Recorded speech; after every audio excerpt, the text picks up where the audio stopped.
Two robbers broke into the man's house, but he wasn't the least bit panicked. Instead, he was even a bit excited. With just a wave of his hand, the two robbers were immediately unable to move. Then the man recited an incantation, and in an instant, the robbers' faces turned into books. The man's name is John, and he is a talented cartoonist. In order to make his writing more realistic, he deliberately left his door unlocked for several days, just to lure thieves in. Then, by using his special ability, he could look through the thieves' memories, understand their personalities and experiences, and figure out how they became robbers. He could even write commands on the memories, altering the other party's memories and thoughts. With the help of this superpower, John created many excellent works. One day, while John was working on the plot of a new comic, Kelly, an editor from the publishing house, paid him a visit and provided an excellent piece of material. She said that in the deep mountains and old forests, there was a mysterious villa. As long as someone moved into this house, they would reach the peak of their life. For example, there was a delivery man who bought the house there and soon became the president of an airline.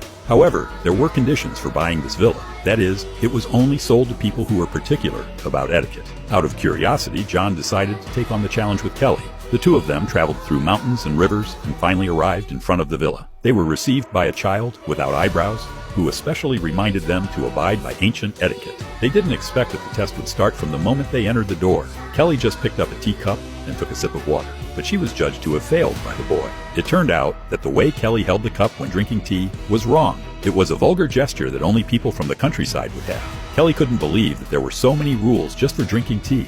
She quickly said that it didn't count and hoped to be given another chance. The boy didn't refuse, but a strange smile appeared on the corner of his mouth. Just as Kelly was feeling delighted, her phone rang. It turned out that her dog at home was suddenly on the verge of death, and her boyfriend was about to take it to the hospital. At that moment, a huge crashing sound came from the other end of the phone. It seemed that there had been a car accident. It turned out that because Kelly didn't follow the etiquette when drinking tea, her pet dog paid the price for it.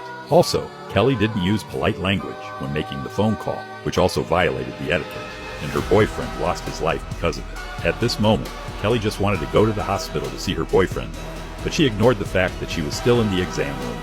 She hadn't walked a few steps before she fell to the ground. And in order to figure out the strangeness of this place, John used his superpower on the boy. With the sound of the leaves rustling, John began to look through the boy's memories. It turned out that he was an emissary of the mountain god, especially punishing those who disrespected the land. The standard was that set of strict etiquette. John suddenly felt something was wrong, because the act of looking through the memories was a form of prying into privacy, which also counted as not following the etiquette. He just felt a sense of powerlessness wash over him, and his right hand suddenly lost all feeling. This is a scene from the TV series Rohan Kishibe.